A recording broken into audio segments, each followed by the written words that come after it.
Hello नमस्कार दोस्तों, कैसे हो आप। आई होप आप बहुत ज्यादा अच्छे होंगे। आज का जो अपना वीडियो लेक्चर रहने वाला है वो रहने वाला है एमसीक्यू प्रश्नोत्तरी से संबंधित, और आज का जो अपना टॉपिक रहेगा वो रहेगा कार्बनिक रसायन। चलो टॉपिक को स्टार्ट करते हैं जी। ओके, पहला प्रश्न देखिए आप।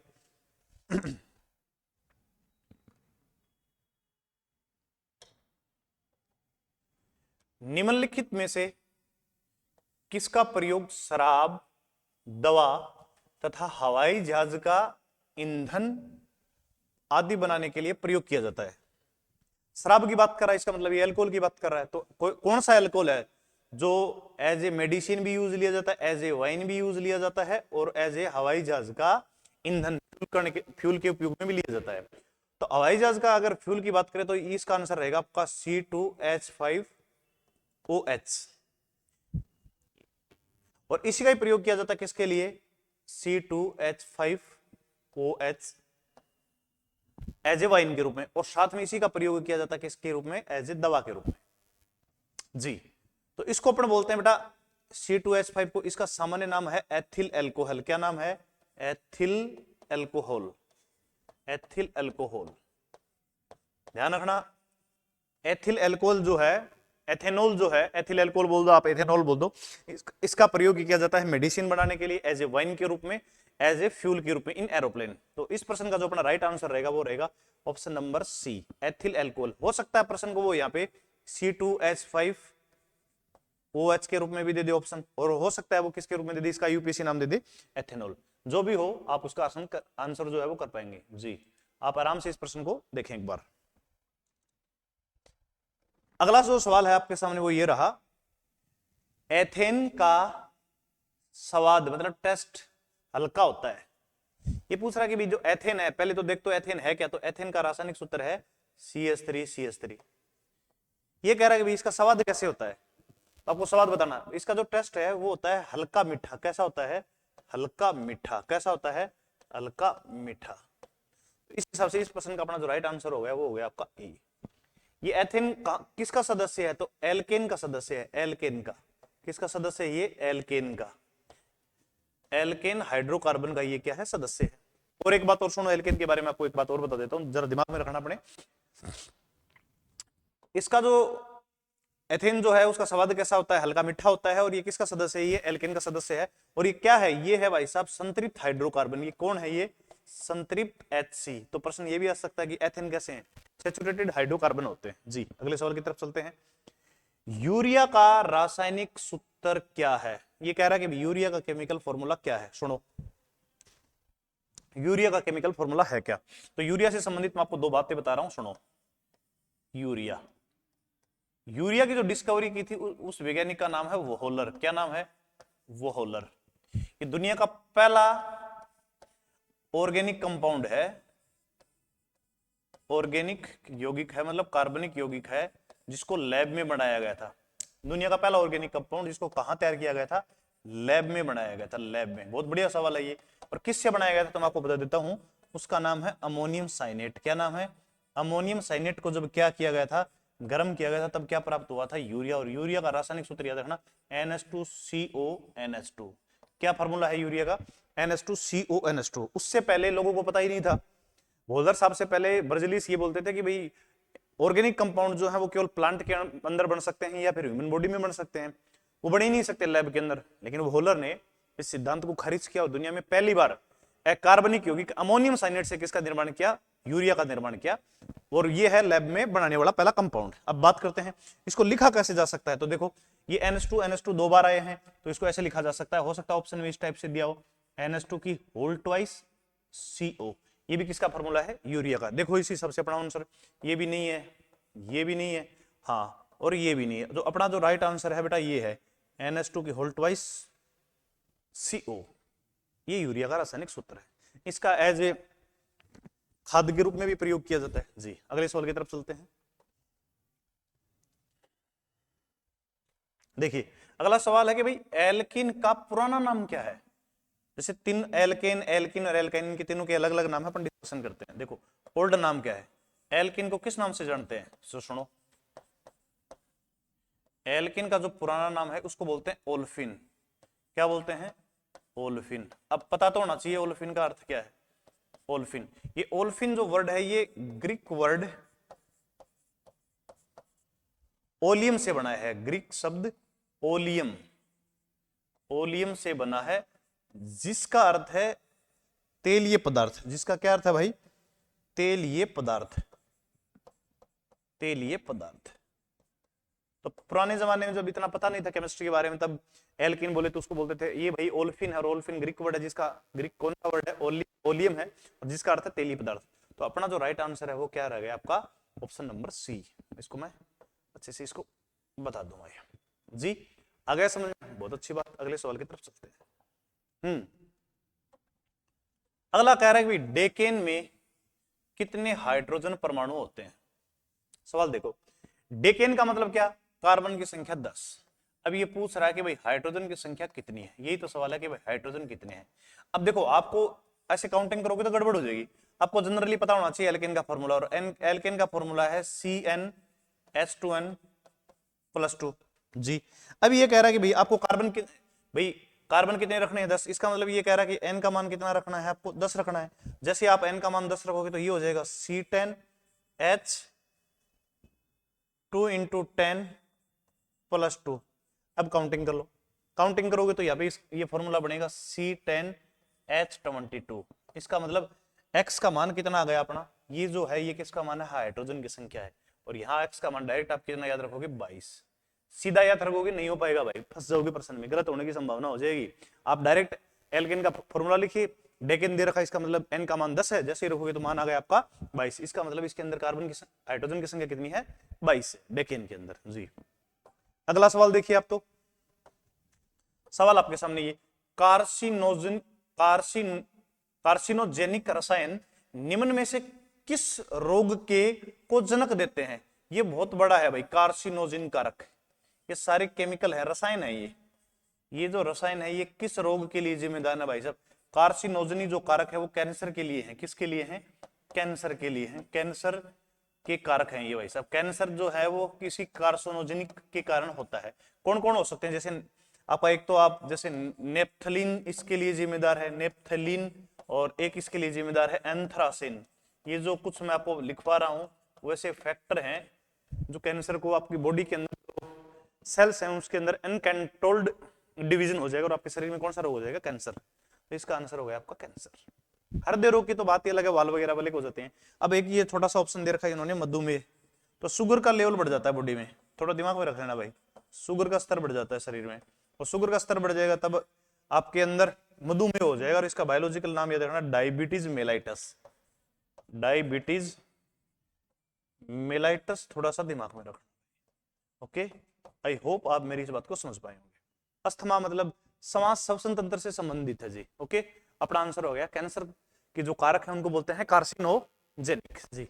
अगले सवाल की तरफ चलते हैं।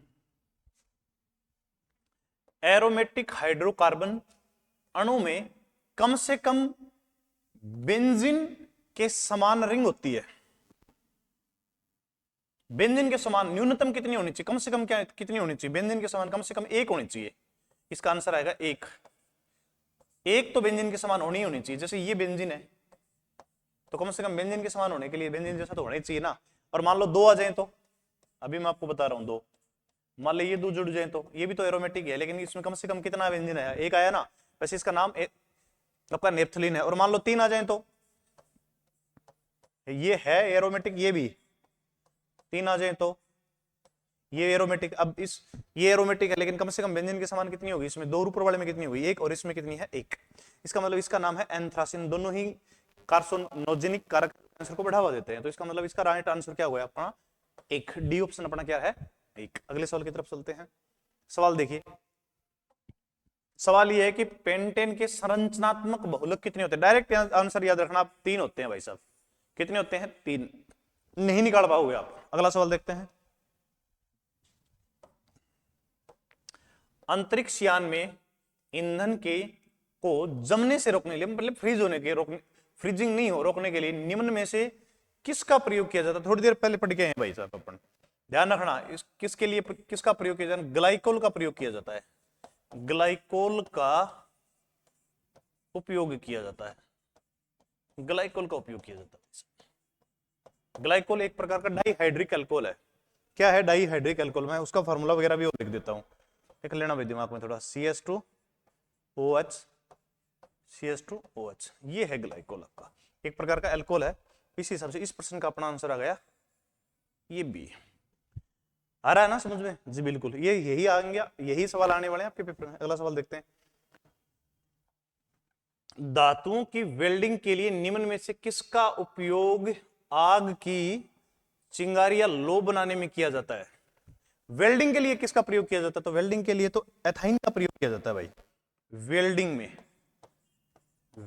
में दो चीजें प्रयुक्त की जाती है, एक तो ethyne, CH triple bond CH और प्लस ऑक्सीजन, इसको बोलते हैं ऑक्सी एथाइन। और वैसे इसका सामान्य नाम है एसिटिलीन। क्या नाम है इसका सामान्य? एसिटिलीन। तो क्या पता आपके यही दे रखा हो। इसका IUPAC जो है वो है एथाइन। क्या है इसका? एथाइन। या तो ये ऑप्शन में दे देगा, और ये नहीं दे तो फिर ये मिलेगा आपको एसिटिलीन। क्या ऑप्शन में मिलेगा आपको? एसिटिलीन। चार ऑप्शन में देखते हैं जी, एसिटिलीन ये पड़ा आपका। तो 10वें प्रश्न का आंसर हो गया आपका एसिटिलीन। ऑक्सीजन के साथ रिएक्शन करके बहुत ही ज्यादा हीट उत्पन्न करती है। ज्यादातर इसका प्रयोग किया जाता है रेलवे लाइन के ट्रैक को जोड़ने के लिए। इसको थर्मिट विधि भी बोलते हैं, मैं लिख देता हूं। इस विधि का नाम है थर्मिट विधि। थर्मिट विधि बोलते हैं, कक्षा 10th की बुक में दे रखा है भाई। थर्मिट विधि में इसी का प्रयोग किया जाता है। अगला सवाल देखते हैं। कह रहा है कि भाई किसके संपर्क में, कौन प्रकाश के संपर्क में आने पर फोस्जिन में परिवर्तित हो जाती है? फोस्जिन है क्या? जहरीली गैस है भाई, जहरीली गैस है। सूत्र बताओ। इसका केमिकल फॉर्मूला है COCl2, कार्बन ऑक्सो क्लोराइड। बनता किससे है? तो सुनो, क्लोरोफॉर्म जो है अगर वायु की प्रेजेंस में रखोगे तो क्लोरोफॉर्म का क्या हो जाएगा? इस क्लोरोफॉर्म का ऑक्सीकरण हो जाएगा और ये बन जाएगी COCl2। इसका नाम है फोस्जिन। बहुत जहरीली गैस है। इंसान की बॉडी टच में आ जाए ना तो 2 मिनट में इंसान की मृत्यु भी हो सकती है। तो देखो ऑप्शन क्लोरोफॉर्म। और क्लोरोफॉर्म जो है इसका प्रयोग किया जाता है निश्चेतक के रूप में। किसका प्रयोग किया जाता है? निश्चेतक। शल्य चिकित्सा होती है ना, वहां एनेस्थेसिया में किसका प्रयोग किया जाता है? आपका क्लोरोफॉर्म का प्रयोग किया जाता है। जी आगे समझ में? बिल्कुल। बेंजीन की खोज किसने की थी? पहले तो सुनो बेंजीन है क्या, ये होता है रासायनिक सूत्र बेंजीन का, देख लो। और ऐसे नहीं मिले तो C6H6, ये ध्यान में रखना। एरोमेटिक यौगिक है। कैसा यौगिक है? एरोमेटिक यौगिक है। एरोमेटिक यौगिक है जी। खोज करने वाले वैज्ञानिक कौन है? फेराडे हैं। खोज किसने की इसकी? फेराडे ने। क्या है ये? इसका प्रयोग किस में किया जाता है? टॉक्सिक पदार्थों में किया जाता है। टॉक्सिक पदार्थों में इसका प्रयोग किया जाता है। दिमाग में रख लेना भाई, टॉक्सिसिटी में इसका प्रयोग किया जाता है। जैसे अपन गवार वगैरह में डालते हैं, रेगोर वगैरह, उसमें बेंजीन ही होता है। राइट आंसर क्या हुआ आपका? Michael Faraday. अगले सवाल की तरफ चले सर। बिल्कुल सुनो, देखो सवाल आपके सामने ये रहा कि भाई वुड स्प्रिट क्या है? वुड स्प्रिट क्या है? वुड मतलब लकड़ी, वुड स्प्रिट। सवाल ये, वुड होता क्या था पहले? लकड़ी के आसवन से क्या प्राप्त किया जाता था बेटा? अल्कोहल प्राप्त किया जाता था। Alcohol, alcohol. और वो अल्कोहल होता कौन सा है? मेथेनॉल होता है भाई। वो CH3OH, ध्यान में रखना, मेथेनॉल होता है। कौन सा अल्कोहल होता है? मेथेनॉल। मैं इसका आंसर बता देता हूं कि इसके आसवन से जो प्राप्त किया जाता है उसको क्या बोलते थे? मेथेनॉल बोलते हैं। क्या बोलते हैं? मेथेनॉल। और भाई साहब मेथेनॉल नहीं हो तो इसका सामान्य नाम होता है मेथिल अल्कोहल। क्या होता है इसका? एक और नाम है, वो भी दिमाग में रखना, मेथिल अल्कोहल। क्या होता है? Methyl alcohol. ऑप्शन देखो आप, मेथिल, एथिल तो नहीं है भाई, ब्यूटिल भी नहीं है, प्रोपिल भी नहीं है, ये है आपका answer. Uttar number 13 methyl. Would spirit के नाम से मेथिल अल्कोहल को जाना जाता है, या मेथिनॉल को। देखिए वह यौगिक जिसमें सबसे कम ऑक्टेन संख्या है। यहां ऑक्टेन का अर्थ है कार्बन की संख्या। दिमाग में रखो, ऑक्टेन मतलब कार्बन की संख्या सबसे कम किसमें है? देखो ऑक्टेन, आइस ऑक्टेन नहीं है, इसमें तो नहीं है भाई। इसमें तो 8 है कार्बन। डाइमेथिल हेक्सेनिन, तो डाइमेथिल तो 6 तो ये हेक्सेनिन होगा, 2 ये डाइमेथिल होगा, तो यहाँ भी कितनी है? 8 है। 2 मेथिल हेप्टेन, 2 मेथिल और 7, 2 ये यहाँ पे कितने हो गए? 9 हो गए। हेप्टेन, हेप्टेन में कितने होते हैं? 7। राइट आंसर क्या है कि सबसे कम किसमें है? तो सबसे कम है आपके इसमें। हेप्टेन में कितने होते हैं कार्बन? 7 जी। अगला सवाल देखिए। क्लोरोफॉर्म को किसके रूप में प्रयोग किया जाता है? ध्यान, क्लोरोफॉर्म का प्रयोग किया जाता है निश्चेतक के रूप में। क्लोरोफॉर्म का प्रयोग किया जाता है भाई साहब एनेस्थेसिया में। इसका प्रयोग किया जाता है एनेस्थेसिया में। एनेस्थेसिया मतलब निश्चेतक के रूप में, बेहोशी के रूप में किया जाता है। बेहोश लाने के लिए ना शल्य चिकित्सा के दौरान इसी का प्रयोग किया जाता है। मलेरिया नाशक नहीं, एंटीसेप्टिक नहीं, दर्दनाशक नहीं, निश्चेतक के रूप में बेहोश करने के लिए प्रयोग किया जाता है। क्लोरोफॉर्म का उपयोग जब शल्य चिकित्सा की जाती है, ऑपरेशन वगैरह किया जाता है, तब कितनी रिक्वायरमेंट है उस बॉडी को, उसके हिसाब से डॉक्टर रिकमेंड करते हैं और वहां उसको कुछ एक घंटे के लिए बेहोश कर दिया जाता है, वहां प्रयोग किया जाता है क्लोरोफॉर्म का। जी सुनो सवाल सुनो आप। तो कह रहा है कि शर्करा का अल्कोहल में रूपांतरण की अभिक्रिया के किस फलस्वरूप होता है? शर्करा मतलब मैं ये लिख रहा हूं C12H22O11 और इसका करवाया जाता है जल अपघटन। किसके प्रेजेंस में करवाया जाता है? एक एंजाइम होता है इनवर्टेज। या आप याद रखना भाई यीस्ट। क्या? यीस्ट। ये कन्वर्ट हो जाता है आपके ग्लूकोज और फ्रक्टोज में। किसमें? ग्लूकोज और फ्रक्टोज में। अब इस ग्लूकोज और फ्रक्टोज का एक एंजाइम होता है जाइमेज एंजाइम। कौन सा एंजाइम? जाइमेज एंजाइम की प्रेजेंस में किसमें कन्वर्ट हो जाता है?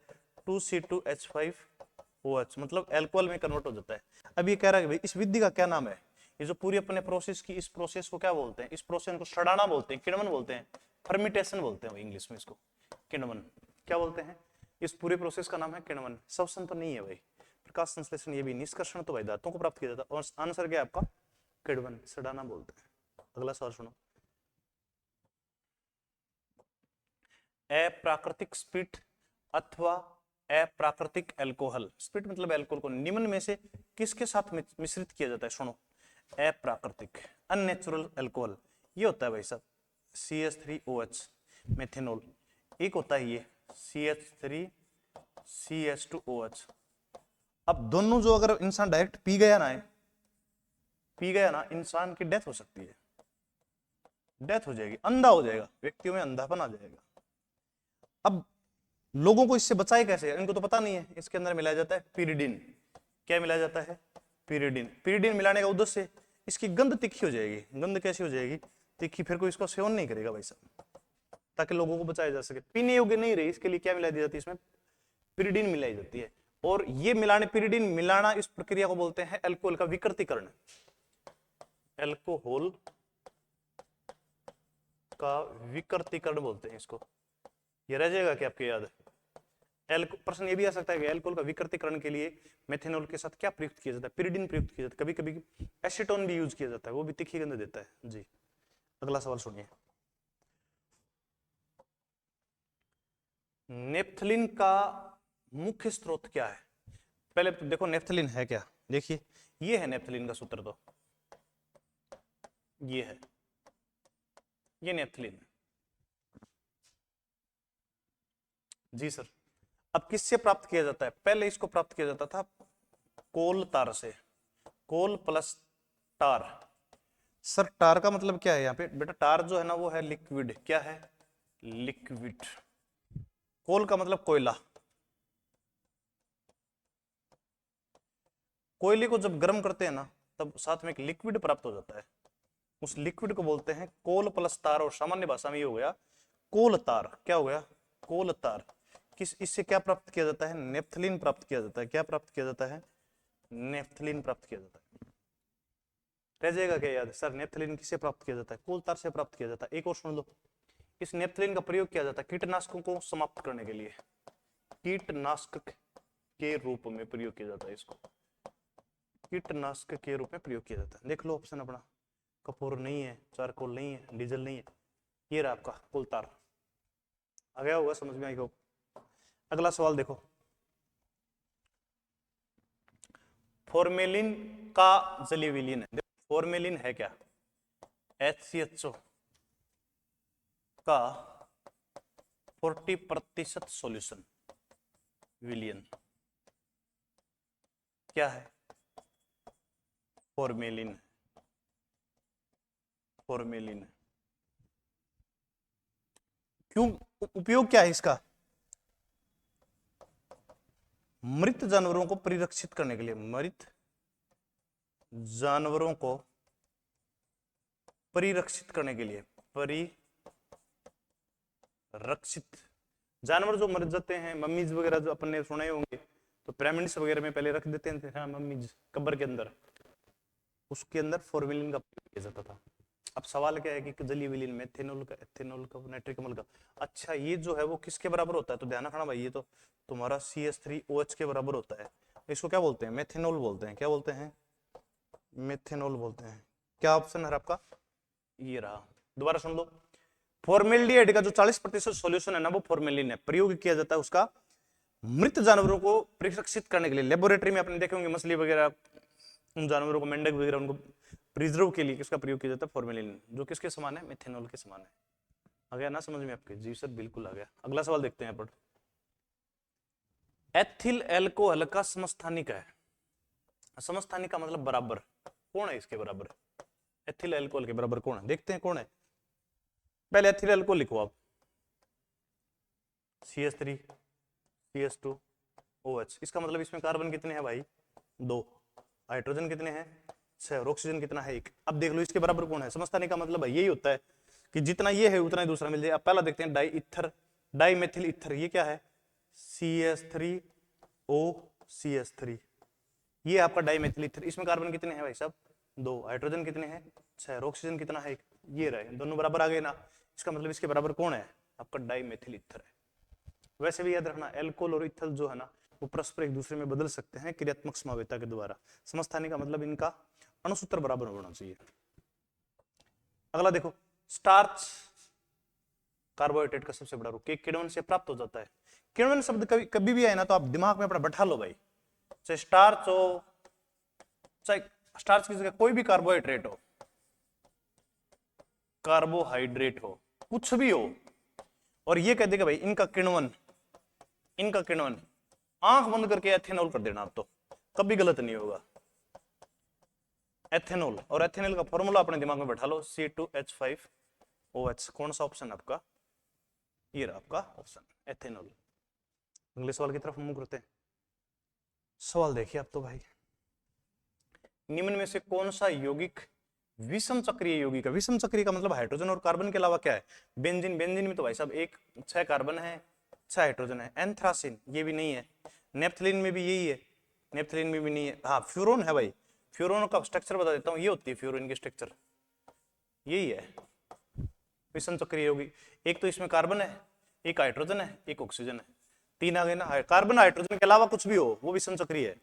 ऑप्शन क्या हो गया आपका, फ्यूरोन। अगले सवाल की तरफ चलते हैं। गन्ने की खोई का प्रयोग निम्न में से किसके उत्पादन में किया जाता है। डायरेक्ट याद रखना, प्लास्टिक के उत्पादन में किया जाता है।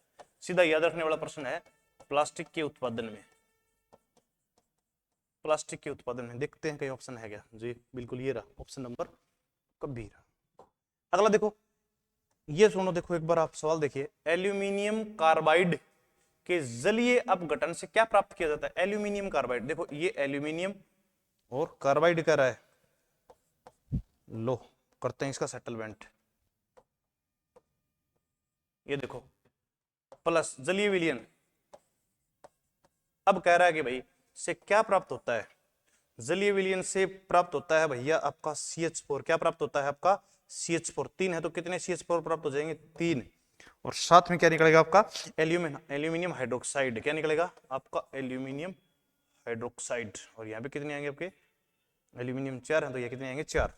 ये देखो आपको क्या दिखाई दे रहा है, मेथेन। और ये भी ऑप्शन में क्या आपका, मेथेन।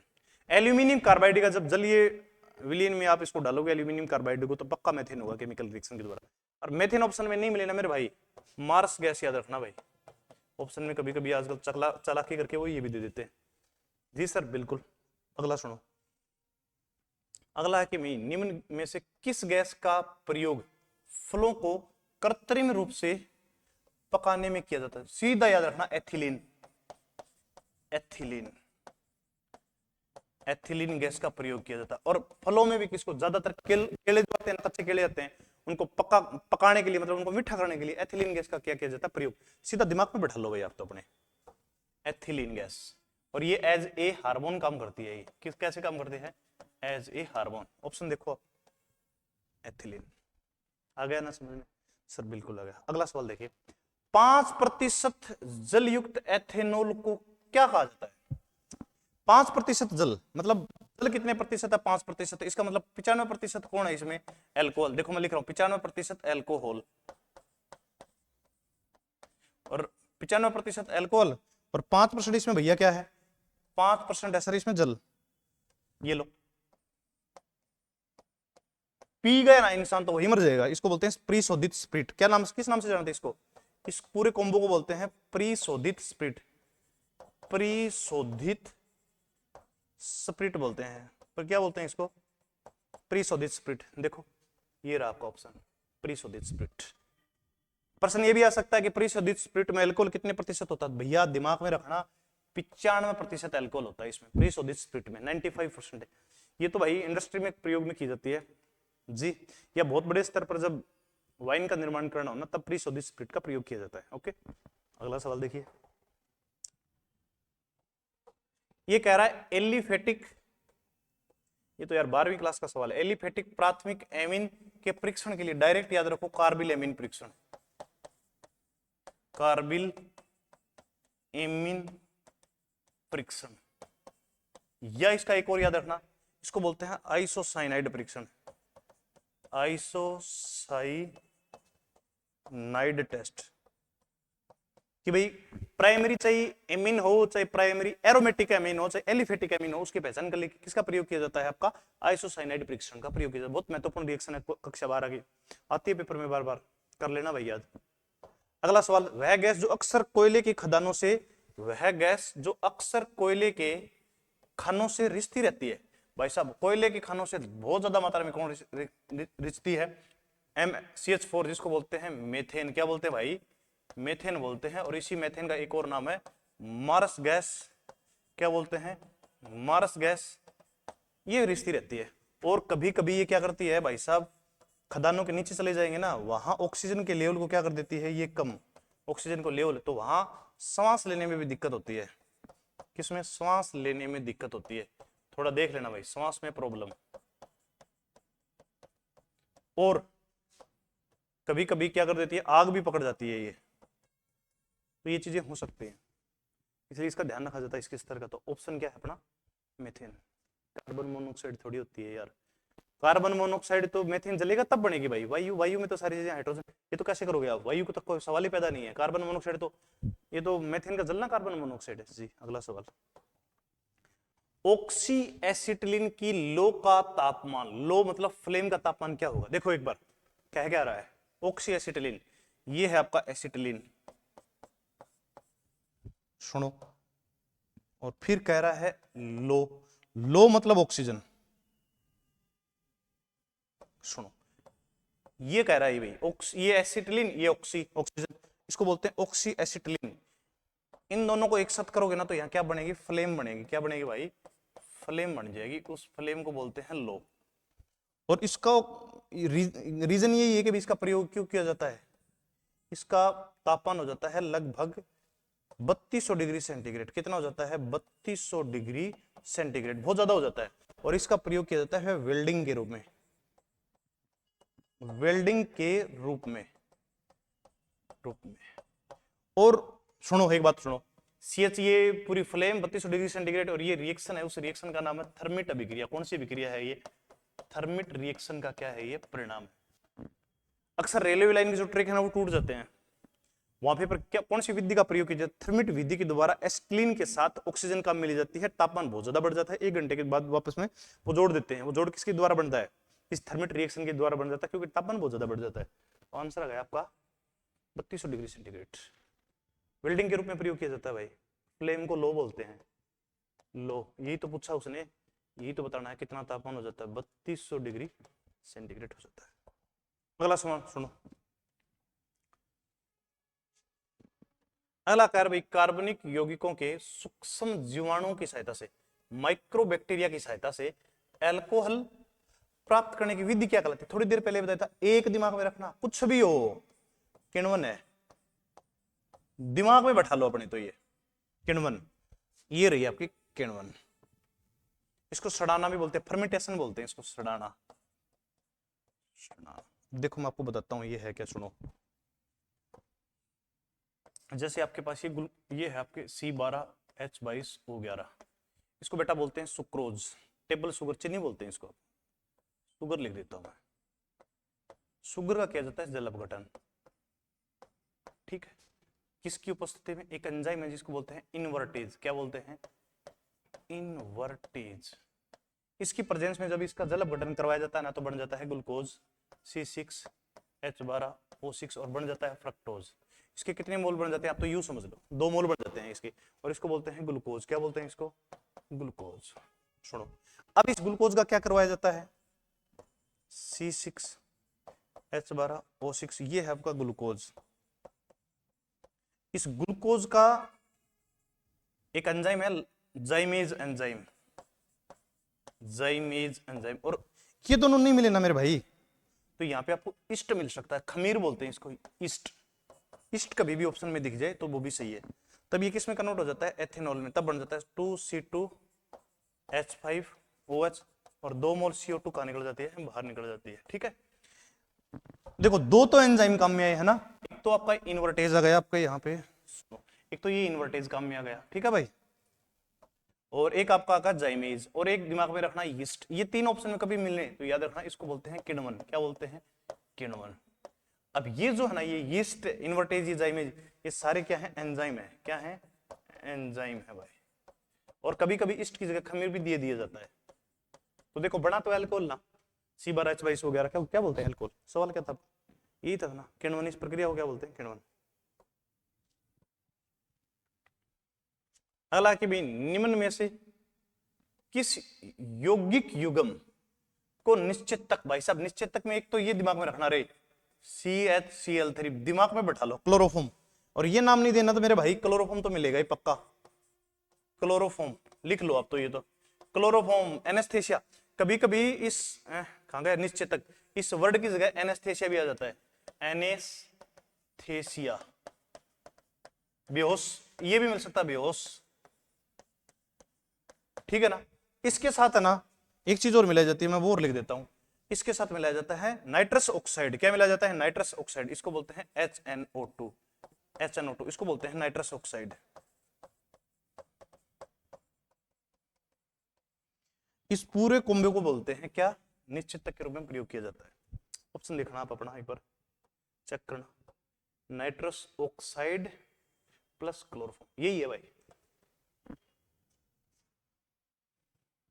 आ गया समझ में सर? बिल्कुल। अगला सवाल देखिए, निम्न में से किसे आंसू गैस का अवयव कहते हैं? ये है भाई, सीधा ही दिमाग में रखो ना, घुमा फिरा के बात ही नहीं। क्लोरोपिक्रिन, कर लो बात, ये है क्लोरोपिक्रिन। इसका प्रयोग किया जाता है, ये रहा आपका ऑप्शन, आंसू गैस में। ये है करेक्ट आपका आंसर। 33वां सवाल आपका हो गया। गामा हेक्सेन का रासायनिक सूत्र, ये भाई बढ़िया है सवाल मेरी नजर में भी। गामा हेक्सेन का रासायनिक सूत्र है, देखो क्या कह रहा है। गामा का मतलब ये, हेक्सेन क्या है? हेक्सेन का मतलब कार्बन की संख्या 6, और लेकिन इसमें Cl भी कितने मिलेंगे? 6। ये है, इसको बोलते हैं भाई BHC, बेंजीन हेक्साक्लोराइड। इसको क्या नाम बोलते हैं? इसको, इसका नाम है बेंजीन हेक्साक्लोराइड। ये भाई कीटनाशक है एक, और इसका एक और सुनो, इसका ये नाम और है, इसके अलावा भी एक नाम बता रहा हूं मैं, इसको बोलते हैं लिंडेन, लिंडेन। और इस ये देखो 6 6 6, ये 6 कितनी बार? 1 2 3, तो 666 भी बोलते हैं। और इसका प्रयोग किया जाता है कीटनाशक के रूप में। किसके रूप में? कीटनाशक के रूप में, कीटनाशक के रूप में प्रयोग किया जाता है। देखो ऑप्शन ये पड़ा आपका, देख लो भाई, बेंजीन, बेंजीन नहीं भाई, बेंजीन नहीं, सही नहीं लिखा, बेंजीन हेक्साक्लोराइड। कभी कभी ऑप्शन में ये आ जाता है 666, औद्योगिक नाम है भाई साहब इसका। इंडस्ट्रीज नेम क्या है? 666। आ रहा ना समझ में सर? बिल्कुल आ रहा।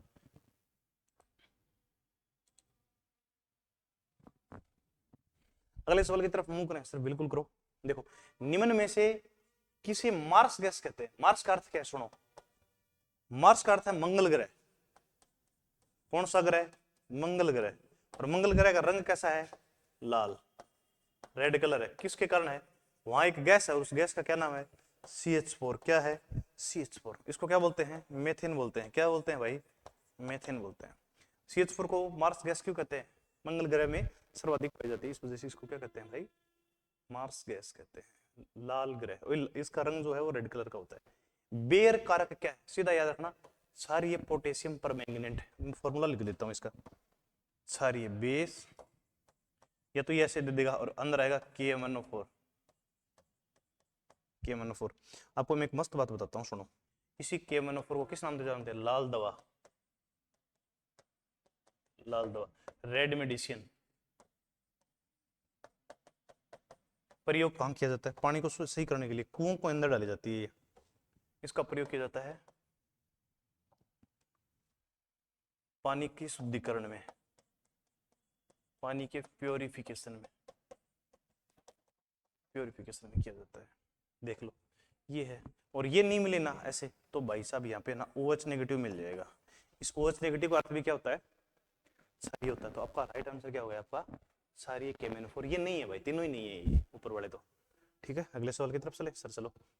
निम्न में से फेलिंग विलियन के साथ क्रिया करता, ध्यान रखना, एल्डिहाइड करेगा इसके साथ, कौन करेगा, एल्डिहाइड करेगा। एल्डिहाइड का फार्मूला होता है CHO। देखो फेलिंग विलियन कभी भी जिंदगी में देखने को मिले ना, तो फेलिंग विलियन किसका परीक्षण करते हैं, सुनो, ये एक टेस्ट है भाई, परीक्षण किसका टेस्ट करते हैं, एल्डिहाइड का करते हैं। एल्डिहाइड का फॉर्मूला है ये वाला, ऑप्शन देख लेते हैं, जो एल्डिहाइड होगा उसको छोड़ दें। एथेनॉल नहीं है भाई साहब, एसिड ये भी नहीं है, ये क्या है भाई, इथर ये भी नहीं है, ये क्या है, फॉर्मेल्डिहाइड। तो देखो ऑप्शन में आप ये याद रख लेना डायरेक्ट, आपके तो यही आता है HCHO, फॉर्मेल्डी के लिए क्या किया जाता है, प्रयोग। CHO आ गया ना सर, बिल्कुल। अगला सवाल है, किण्वन फर्मेंटेशन के बाद शीरे, बताऊंगा क्या अर्थ है, का व्यापक उपयोग निम्न में से किसके उत्पादन में किया जाता है। फिर भाई किण्वन के बाद जो बच जाएगा उसका प्रयोग किया जाता है अल्कोहल के निर्माण में, अल्कोहल के निर्माण में। और अल्कोहल में भी किसका निर्माण किया जाता है, CH3 CH2OH, इसको बोलते हैं एथेनॉल। क्या बोलते हैं भाई साहब, इसका रासायनिक नाम है एथेनॉल। देख लो ऑप्शन आपका एथेनॉल, मेथेनॉल नहीं बनाया जाएगा भाई, ठीक है ना। ये आपका आंसर, इसका फॉर्मूला और लिख लो कोष्टक में, CH3 CH2OH। गन्ना तो है ही, गन्ने का मतलब C12H22, ये तो कैसे होगा, सरकरा, सरकरा भी गन्ना है, मेथेनॉल बनेगा नहीं, तो तीनों ऑप्शन कट हो गए ना आपके। आप ऑप्शन को भी देख के ठीक कर सकते हो। एल्कोहल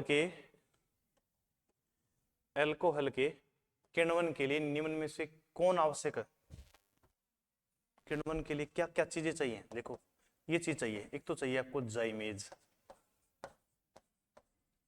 ठीक है, एक चाहिए आपको इनवर्टेज,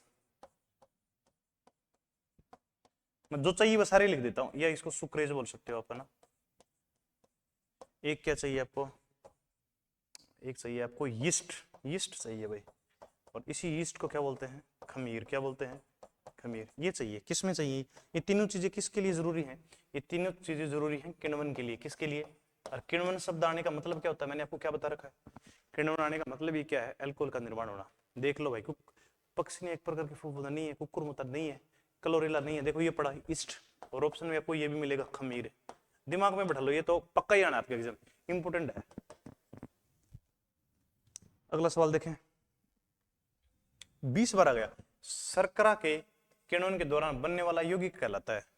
भाई साहब कितनी बार सवाल आएगा, बनने वाला सर, एथेनॉल कहलाता है। एथेनॉल क्या कहलाता है, एथेनॉल।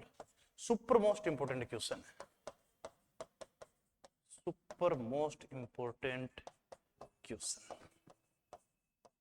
बैठा लो दिमाग में, जितना बैठे उतना।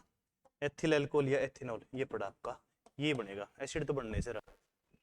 अगला सवाल देखो, एल्डिहाइड क्या है, एल्डिहाइड मतलब ये है क्या, एल्डिहाइड का होता क्या है, एल्डिहाइड का तो अपचयन होता है भाई साहब। भाई ऑक्सीजन तो जुड़ नहीं सकती, जुड़ तो ऑक्सीजन भी सकती है, लेकिन जल्दी क्या होगा, जल्दी तो इसका अपचयन ही होगा। क्या होगा, अपचयन ही होगा। तो ये है आपका प्रबल अपचयन कारक, अपचयन कारक, देख लो। अगला देखो, साबुनीकरण, जी सर, कि अभिक्रिया के दौरान प्राप्त एल्कोहल है। साबुनीकरण का मतलब क्या होता है, पहले तो देखो। साबुनीकरण,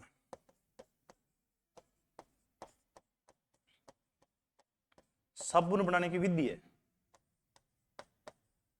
साबुन बनाने की विधि, ये तो मतलब है नहीं सर, ये तो आना नहीं, कोई पूछेगा नहीं। साबुन बनाने की विधि है तो क्या बनेगा, साबुन नहीं बनेगा ना। तो साबुन का फॉर्मूला बताओ सर, सोप का रख लो भाई दिमाग में, C17H35 COO नेगेटिव Na+। ये भी नहीं चाहिए सर, अभी नहीं चाहिए इस प्रश्न में। और साथ में क्या प्राप्त होगा आपको, आपको साथ में प्राप्त होगा ग्लिसरॉल। ग्लिसरॉल क्या प्राप्त होगा, ग्लिसरॉल। एथिल अल्कोहल नहीं है, मेथिल अल्कोहल नहीं है, वुड स्पिरिट नहीं है, आंसर क्या है, ग्लिसरॉल। एक बात और बताता हूँ सुनो, इस ग्लिसरॉल का प्रयोग कहाँ किया जाता है, ट्रांसपेरेंट साबुन बनाने में, दाढ़ी बनाने वाली क्रीमों में, और एक सुनो ग्लिसरीन के निर्माण में। ग्लिसरीन सरीन, और सीरियल वगैरह में, नाटक वगैरह में महिलाओं के जो कृत्रिम रूप से आंसू आते हैं, उसका प्रयोग भी, उसके प्रयोग में भी किसका प्रयोग किया जाता है, उसका निर्माण किससे किया जाता है, ग्लिसरॉल से किया जाता है। हालांकि ग्लिसरॉल से किसका निर्माण किया जाता है, ग्लिसरीन। ग्लिसरीन से क्या आते हैं, कृत्रिम आंसू आते हैं। बैठा लो दिमाग में। साबुन के बनाने की प्रक्रिया देख लो, बता दी मैंने तो। निम्न में से किसको कार्बोलिक अम्ल के रूप में भी जाना जाता है, सुनो। कार्बोलिक अम्ल क्यों जाना जाता है, देखो कार्बोलिक अम्ल का मतलब क्या है, सुनो। कार्बोलिक, इस वर्ड का मतलब सीख जाओ, फिर अपने आप बता दोगे। एक तो होना चाहिए एसिड, जो एसिड भी हो, और एक होना चाहिए एल्कोहल, जो एसिड की भी तरह काम करे और एल्कोहल दोनों प्रॉपर्टी रखे ना, उसको बोलते हैं कार्बोलिक। और इन ऑप्शन को देखते हैं, हाइड्रोक्साइड नहीं है, सल्फ्यूरिक अम्ल केवल अम्ल है, एथेनॉल ये तो अम्ल है, फिनोल है भाई। कौन है, फिनोल। फिनोल क्यों है, देखो फिनोल को लिखोगे ना आप ऐसे। आप मेरे से एक सवाल कहोगे अभी कि सर एल्कोहल भी तो, एल्कोहल में भी तो OH है भाई साहब, एल्कोहल से ज्यादा अम्लीय है कौन, आपका फिनोल, रिजोनेंस की वजह से।